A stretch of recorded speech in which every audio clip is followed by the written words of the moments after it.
कहते हैं बेजान चीज़ों में एहसास नहीं होते, पर अगर वो चीज़ किसी के गुस्से, किसी की नफ़रत से भरी हो तो वो सिर्फ खिलौना नहीं रहती, वो मौत का सामान बन जाती है। आज की कहानी एक ऐसी ही गुड़िया की है जो खेलने के लिए नहीं, बदला लेने के लिए वापस आई थी। रोहन ने उस पुरानी हवेली में शिफ्ट होते ही सबसे पहले उस बंद कमरे को खोला था जिसे पिछले 20 सालों से किसी ने हाथ नहीं लगाया था। धूल से भरी अलमारी में उसे वो मिली, एक खूबसूरत लेकिन डरावनी पोर्सिलेन डॉल गुड़िया।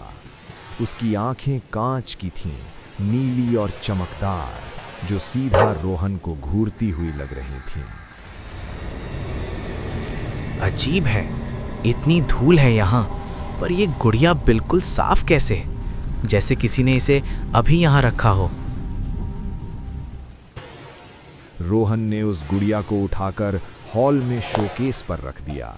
उसे लगा वो सिर्फ एक एंटीक पीस है, लेकिन वो गलत था।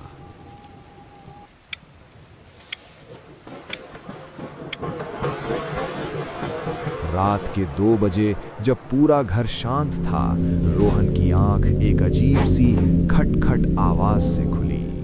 ये आवाज कैसी है? कोई है क्या?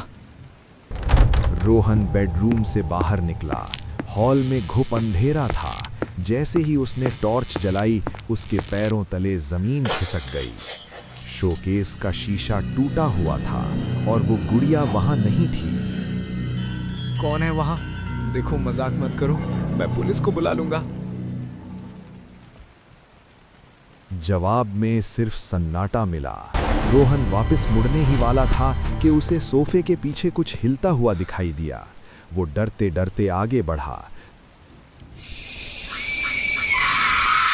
जैसे ही टॉर्च की रोशनी वहां पड़ी, वो गुड़िया वहां बैठी थी, लेकिन अब उसका चेहरा बदल चुका था। उसकी प्यारी मुस्कान अब एक शैतानी हंसी में बदल गई थी और उसके हाथ में रोहन का किचन नाइफ, चाकू था।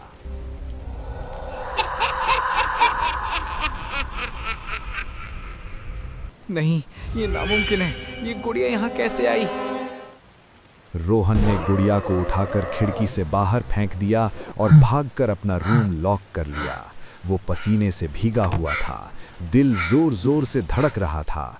उसे लगा बला टल गई, पर तभी बेड के नीचे से एक आवाज आई। तुमने मुझे क्यों फेंका रोहन? हम तो खेलने वाले थे। रोहन की हिम्मत जवाब दे गई। कौन हो तुम? क्या चाहिए तुम्हें? मेरा शरीर जो तुम्हारे दादा ने छीन लिया था, आज हिसाब बराबर दूंगा। कमरे की लाइट्स बुझ गईं। अंधेरे में सिर्फ रोहन की चीखें गूंजती रहीं और फिर अचानक शांति छा गई।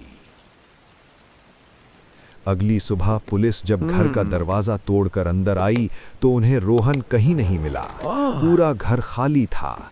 सिर्फ हॉल में शोकेस के अंदर एक नई गुड़िया रखी थी, एक लड़के की गुड़िया जिसके चेहरे पर डर था और आंखें बिल्कुल रोहन जैसी थीं।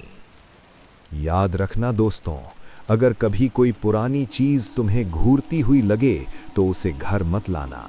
हो सकता है वो अपने नए मालिक या नए शरीर का इंतजार कर रही हो।